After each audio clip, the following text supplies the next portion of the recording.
ಏನಾಯ್ತು ಈಗ? ಅತ್ಯುದ್ರಿಕ್ತ ಪದ ಇರಬಾರ್ದು. ಸೀನಿಯರ್ ಜೂನಿಯರ್ ಆಯ್ತು. ಪರಮಾತ್ಮ ಯಾರು? ಅಷ್ಟು ಇಬ್ರು ಕೂಡ ಯಾರವರು? ಪರ್ಮನೆಂಟ್ ಅವರು. ಅವ್ರ ಮೇಲೆ ಜೋರ್ ಮಾಡಕ್ ಹೋದ್ರೆ ಇವರು ಗೊತ್ತಾಯ್ತಾ? ಭಾರಿ ತಪ್ಪು. ಏನಾಗೋದು ದುಃಖ ಆಗಲೇಬೇಕು. ಅದೇ ಬಂದಿದೆ. ನಮ್ಮ ರೋಲ್ ಏನಿದೆ ಈಗ? ತಪ್ಪು ಮಾಡ್ತೇವೆ, ತಪ್ಪು ತಿಳ್ಕೊಂಡಿದ್ದೇವೆ, ಜ್ಞಾನ ಸರಿ ಇಲ್ಲ.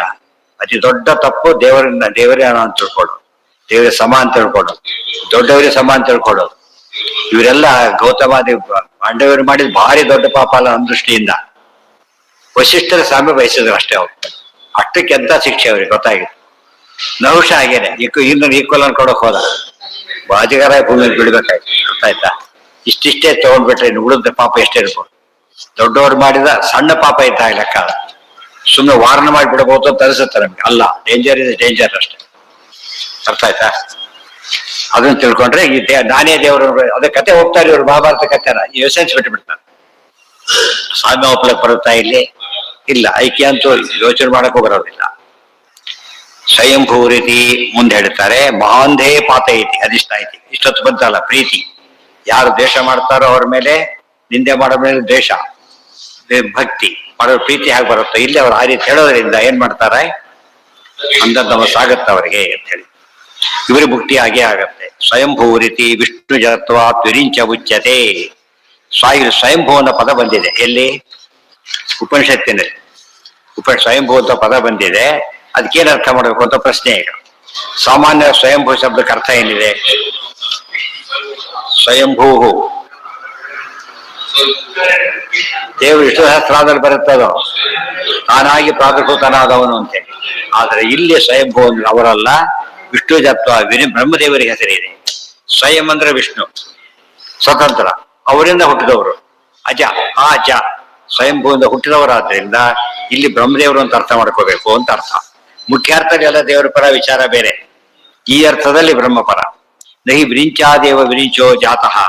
ಯಾಕೆಂದ್ರೆ ತನ್ನಿಂದ ತಾನೇ ಹುಟ್ಟಿದವನು ಅಂತ ಉಪಯೋಗಿಸ್ತಾರೆ. ಅದು ದೇವರಿಗೆ ಹೇಳಬೇಕು. ಇಲ್ಲಿ ಹಾಗೆ ಹೇಳಿಲ್ಲ, ಇನ್ನೊಬ್ಬರಿಂದ ಹುಟ್ಟಿದ್ದಾರೆ ಅಂತ ಹೇಳಿದ್ರಿಂದ ಬ್ರಹ್ಮದೇವರಾಗಬೇಕು. ಅವ್ರು ಯಾರಾಗ್ಕೊಡ್ದು ದೇವರಾಗಲಿಕ್ಕೆ ಸಾಧ್ಯ ಇಲ್ಲ ಮೊದಲು ತಿಳಿಸಿ. ಇದೆಲ್ಲ ಸರಿಯಾಗಿ ಅರ್ಥ ಮಾಡ್ಕೋಬೇಕು. ಒಂಚೂರು ಕೂಡ ಅದ್ರ ತಪ್ಪು ತಿಳ್ಕೊಳಕ್ ಹೋಗ್ಬಾರ್ದು. ನೆಕ್ಸ್ಟ್ ಯೋ ಬ್ರಹ್ಮ ಹೋಗ್ಲಿ. ಬ್ರಹ್ಮದೇವ್ರು ಯಾಕಾಗಬೇಕು? ಇನ್ನೊಂದೇ, ಯೋ ಬ್ರಹ್ಮಾಣಂ ವಿದದಾತಿ ಪೂರ್ವಂ. ಬ್ರಹ್ಮದೇವ್ರ ಮೊದಲು ಸೃಷ್ಟಿ ಮಾಡ್ತಾನೆ, ಅದಕ್ಕೆ ಆದ್ಯ ಅಂತ ಹೆಸರು ಅವ್ರಿಗೆ. ಬ್ರಹ್ಮದೇವರು ಯಾತಕ್ಕೆ ಆದ್ಯ ಅಂತಾರೆ? ಸೀನಿಯರ್ ಮೋಸ್ಟ್, ಫಸ್ಟ್ ಹುಟ್ಟಿದವರು. ಇತ್ಯಾದಿ ಫೌಂಡರ್ ಅಂತೀವಲ್ಲ ಹಾಗೆ. ಫೌಂಡರ್ ಡೈರೆಕ್ಟರ್ ಬೇರೆ, ಬರೀ ಅನಂತರ ಬೇರೆ. ಫೌಂಡರ್ ಟ್ರಸ್ಟಿಗಳು, ಅನಂತರ ಟ್ರಸ್ಟಿಗಳು ಹೇಗೆ ಡಿಫರ್ ಆಗ್ತಾರ ಹಾಗೆ.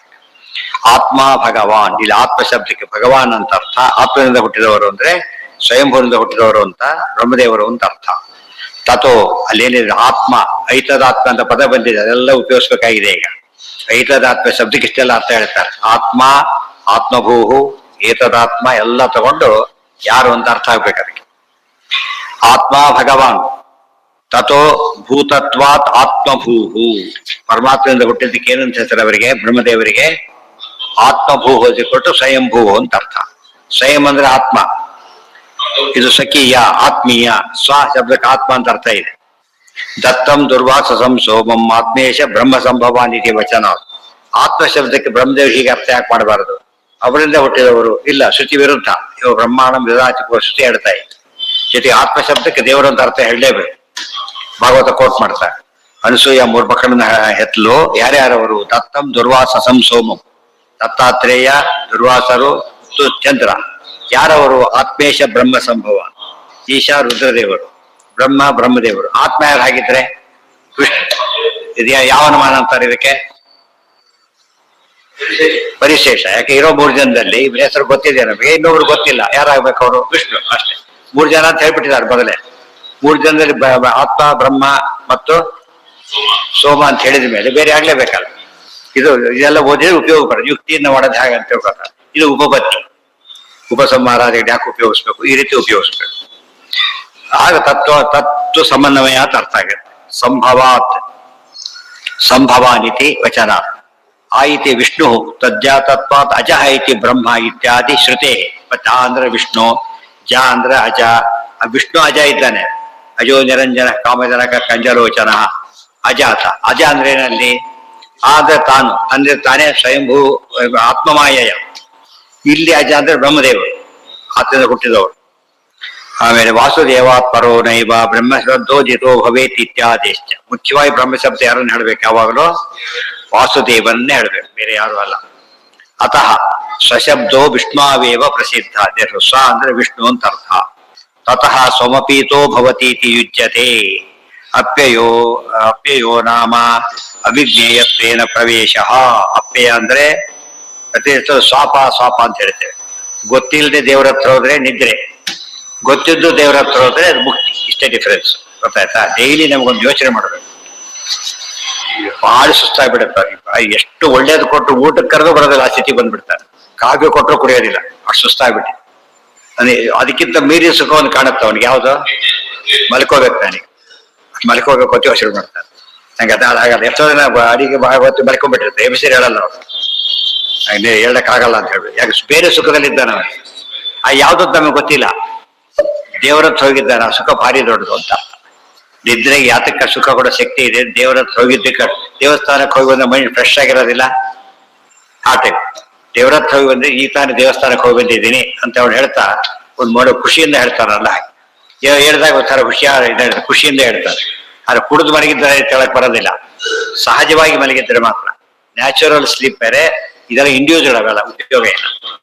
ಫ್ರೆಶ್ ಆಗಿ ಹೇಳ್ತಾನೆ. ಬೆಳಿ ಎದ್ದ ತಕ್ಷಣ ಅವನು ಬೆಳಿಗ್ಗೆ ಚಿಂತನೆ ಮಾಡೋದು, ಧ್ಯಾನ ಎಲ್ಲ ಶುರು ಮಾಡ್ಬೇಕು. ಇವನು ಹಾಗಲ್ಲ, ಮತ್ತೆ ಕುಡಿತಾನೆ, ಮತ್ತೆ ಮಲಗಿಬಿಡ್ತಾನೆ. ಅದಕ್ಕೆ ಹೇಳಿದ್ದು ಯುಕ್ತಾಹಾರ ವಿಹಾರಸ್ಯ ಯುಕ್ತ ಚೇಷ್ಟಸ್ಯ ಕರ್ಮಸು ಯುಕ್ತ ಸ್ವಪ್ನಾವಬೋಧಸ್ಯ ಯೋಗೋ ಭವತಿ ದುಃಖ ಅಂತ ಹೇಳಿದ್ರಿಂದ ಯೋಗ್ಯವಾದ ಮಾಡಿದ ಮಾತ್ರ ಫ್ರೆಶ್ನೆಸ್ ಬರೋದಿಲ್ಲ. ವಿಜ್ಞೇಯತ್ವೇನ ಪ್ರವೇಶ. ಅಪ್ಯಯೋ ನಾಮ ಅವಿಜ್ಞೇಯತ್ವೇನ ಪ್ರವೇಶ. ಅವಿಜ್ಞಾತಂ ಪ್ರವಿಷ್ಟಂ ಯದಪೀತಮಿತಿ ಕೀರ್ತ್ಯತೆ. ಯಥಾ ಇವತ್ತು ಎಲ್ಲ ಬಸ್ನಲ್ಲಿ ನಿಲ್ಲಿಸಿರ್ತಾರೆ ಕಾಫಿಗೆ ತಿಂಡಿಗೆ ಅಂತೇಳಿ. ಅಲ್ಲೇನು ಬಹಳ ಮಂಡಿಗೆ ಗಿಂಡಿಗೆ ಮಾಡಿಟ್ಟಿರ್ತಾರೆ ಅವರು. ಏನ್ ತಿಂತಾನೆ ಅಲ್ಲಿ? ಕೆಳಗವಾಗಿ ಇಷ್ಟು ತಿಂದು ಹೋಗ್ಬಿಡ್ತಾರೆ. ಯಾಕಂದ್ರೆ ಪ್ರಯಾಣ ಬಿಟ್ಟಿದೆ. ಈಗ ಅವ್ನು ಬಿಟ್ಟು ಹೋಗ್ಬಿಡ್ತಾರೆ, ಪಜಿತ ಆಗುತ್ತೆ. ಅದಕ್ಕೋಸ್ಕರ ಅರ್ಧ ಗಂಟೆ ತಿನ್ಬೇಕು. ಎಲ್ಲ ಕೆಲಸ ಮುಗಿಸಿ ಹೇಳ್ಬೇಕು. ಈಗ ಪ್ರಯಾಣಿಕರಲ್ಲ. ಸತ್ವಾಂತ ಗೇಹಾಯ ನಮೋ ನಾರಾಯಣಾಯ.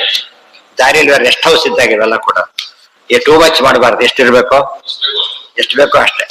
ಡ್ರೈವರ್ ನಿದ್ದೆ ಹೊತ್ತು ಬರ್ತಾನೆ. ಈಗ ಹಾಸಿ ಬರ್ಕೊಬಿಟ್ರೆ ಹಾಗೆ ಅಲ್ಲಿ ರೆಸ್ಟ್ ಹೌಸ್ ಮುಂದೆ ಹೋಗ್ಬಿಡ್ತಾನೆ. ಅಷ್ಟೇ ಹೊರತು ಫುಲ್ ಫ್ಲೆಜ್ ಮಲ್ಗೋದಿಲ್ಲ. ಮಲಗಿದ್ರೆ ಇನ್ನೊಬ್ಬ ಡ್ರೈವರ್ ಬರ್ಬೇಕು, ಅವನ ಕೈಲಿ ಮಾಡಕ್ಕಾಗಲ್ಲ. ಇವೆಲ್ಲ ಯಾತಕ್ಕೆ ಅರ್ಥ ಮಾಡ್ಕೋಬೇಕು ಅಂದ್ರೆ ನಾವು ಸುಖ ಯಾತಕ್ಕಾಯ್ತು ಅಂತ ಗೊತ್ತಾಯ್ತು. ನಾವಿದ್ದೇವೆ, ಸುಖ ಆಗ್ತಾ ಇಲ್ಲ. ಈ ಸುಖ ಆಗಿದ್ದು ಹೋಗ್ಬಿಡುತ್ತೆ, ಮತ್ತೆ ಇರೋದಿಲ್ಲ. ಎಲ್ಲದನ್ನು ಬಿಟ್ಟು ಒಂದೊಂದು ಸುಖ ಇದೆ ಅಂತ ಮಲಗ್ತಾನ. ಅಲ್ಲಿ ಏನೋ ಒಂದು ಹೊಸ್ತಾಗಿದೆ ಅಂತ. ಏನಾಗಿದೆ ಅವನಿಗೆ ಗೊತ್ತಿಲ್ಲ. ಏನೋ ಆಗಿದೆ, ಗೊತ್ತಿಲ್ಲ ಏನು ಅಂತ ಹೇಳ್ಬಿಟ್ಟು ತಿಳಿತಾ. ಅದಕ್ಕೆ ಶಾಸ್ತ್ರ ಹೇಳ್ತದೆ ದೇವರ ಹತ್ರ ಹೋಗಿದ್ದ ಅದಕ್ಕೆ ಹಾಗಾಗಿದೆ. ದೇವರ ಹತ್ರ ಹೋದಿದ್ರು. ಅವನು ಮಾತಿದೆ, ಸತ್ತವ್ರಿಗೆ ಹೇಳ್ಬೇಕು ದೇವ್ರ ಪಾದ ಸೇರಿದ್ರು ಅಂತ ಹೇಳ್ಬಿಡ್ತಾ.